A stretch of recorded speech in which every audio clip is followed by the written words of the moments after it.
칼슘이 암을 억제하는 효과가 있다. 특히 대장암에 상당히 효과가 있는 것으로 밝혀지고 있습니다. 우리 칼슘은 우리 몸 안에서 아주 중요한 미네랄이죠. 칼슘하고 마그네슘이 서로 상호작용을 해서 여러 가지 신경 기능이라든지 근육 기능에 관여를 하고 또 많은 생리적인 현상에도 관여를 합니다. 칼슘은 대장암 발생률을 상당히 줄이는 그런 효과가 있더라. 그래서 이런 효과가 있는 부분을 많은 연구 자료들이 있거든요. 그래서 몇 개만 추려보니까는요, 미국 간호사 건강연구회하고 거기에 있는 건강 전문가들이 13만 5천 명의 남녀를 대상으로 조사한 자료에 의하면은 칼슘을 하루에 700mg 이상 이렇게 복용을 한 경우에 500mg을 준 경우에하고 비교를 해보니까 약 35에서 45% 정도 대장암 발생률들이 감소하더라. 근데 여기 그 데이터에 보면은요, 특징인 게 대장을 우리가 상행결장, 횡행결장, 하행결장 이렇게 세 곳으로 분류를 하거든요. 그런데 하행결장암에는 효과가 있는데 상행결장하고 행행결장에는 그렇게 큰 효과가 없더라. 이런 데이터를 보고를 했어요. 또 스웨덴에서 조사한 자료를 한번 보니까 여기서는 6만 1000명의 여성을 대상으로 했는데요. 800에서 1000mg 이상을 이렇게 준 경우에는 약 한 28% 정도의 암 발생률을 줄이더라. 근데 1200mg까지 주니까 41%까지 감소시키는 효과가 나더라. 또 다른 자료를 한번 보면 이거는 NIH, 미국 보건기구죠. NIH 자료에 의하면 남자는 20%, 여자는 30% 정도 발생률을 감소를 시키더라. 그래서 이렇게 몇 개의 이런 연구 자료를 이렇게 비교를 해보니까 전반적으로 칼슘은 대장암 발생률을 상당히 줄이는 그런 효과가 있더라. 특히 하행결장. 하행결장이라는 것은 이 항문 쪽에 가까운 쪽에가 하행결장입니다. 그래서 여기에 암 발생을 줄이더라. 그러면 여기서 칼슘이 그러면 용종에 대해서는 어떤 역할을 하느냐? 우리 대장에 보면 용종들이 많이 생기잖아요. 이게 선종이거든요. 이런 용종이 나중에 암으로 바뀌잖아요. 그러면 이때 용종이 생기거나 용종에서 암으로 발전하는 데는 어떻게 했는가? 근데 이런 연구 자료에 의하면은 용종도 마찬가지로 억제하는 그런 힘이 있더라는 겁니다. 그러면 칼슘이 어떻게 암을 억제를 하는가? 그 기전을 한번 살펴보면은 가장 일반적인 기전이 우리 간에서 만들어져서 장으로 내려오는 담즙이 있거든요. 또 지방산이 있어요. 이런 부분들이 산으로서 장 점막이나 이런 데 손상을 줄 수가 있거든요. 그런데 칼슘이 담즙산이나 지방산하고 결합을 해서 칼슘염을 만들어 버립니다. 그러면 이 담즙산이나 지방산이 장 점막에 손상시킬 수 있는 그런 효과를 억제를 시키는 거죠.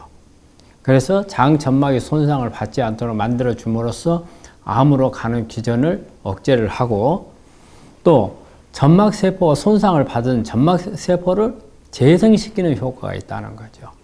그래서 또 다른 기전으로 보면 점막세포가 비정상적으로 증식하는 것을 막아주고 그 다음에 분화도를 높여주는 그런 효과가 있고요. 또 세포 내에서 칼슘은 신호 전달 물질로 이용이 되거든요. 이런 신호 전달하는 기능에 있어서 어떤 잘못된 신호를 보내지 않도록 칼슘이 그런 역할을 해주는 거고요. 또 암세포를 오히려 더 나빠지지 않도록 역분화라는 말을 쓰거든요. 역분화를 시키면 암이 좋아질 수가 있는 거예요. 그래서 그런 기능도 있더라. 그 다음에 암세포를 사멸시키는 그런 기능도 있더라는 거죠. 이런 효과를 가지고서 칼슘은 대장에서 암을 억제하는 또 발생률을 억제하는 그런 효과가 있는 것으로 알려지고 있습니다. 그럼 어떤 음식에 칼슘이 많이 들어있는가? 우리가 잘 알고 있는 거 우유 있잖아요. 우유가 칼슘이 많이 들어있는 식품이거든요. 그 다음에 이제 요구르트, 그 다음에 치즈, 그 다음에 진한 녹색 채소에서 칼슘이 많죠. 녹색 채소에는 마그네슘도 같이 많이 들어있기 때문에 아주 좋은 칼슘을 얻을 수 있는 그런 음식이 되겠고, 그 다음에 통곡류, 그 다음에 견과류, 이런데 칼슘이 많이 들어있습니다. 그러면 칼슘을 우리가 안전하게 먹을 수 있는 하루 양은 어느 정도냐? 보통 하루에 2.5g까지라고 합니다. 그래서 상당히 안정성이 있는 그런 미네랄이거든요. 그럼 칼슘을 이제는 너무 많이 섭취를 했을 경우에 어떤 문제점이 있는가? 칼슘을 너무 많이 섭취를 하게 되면 가장 큰 문제가 콩팥에 돌을 만들 수가 있습니다. 우리가 보통 이걸 신장결석 이렇게 이야기를 하죠. 칼슘이 걸러지면서 많아지게 되면은 콩팥에서 걸러지면서 침전이 일어납니다. 이게 신장결석을 만들 수 있는 그런 문제점이 되겠고요. 또 하나는 우리 칼슘은 음식으로 섭취할 경우에는 그렇게 많은 양이 되지를 않아요. 그래서 대장암을 억제하는 효과가 약합니다. 그래서 그러면은 대장암을 억제하기 위해서 우리 보통 보조제를 많이 이용을 하거든요.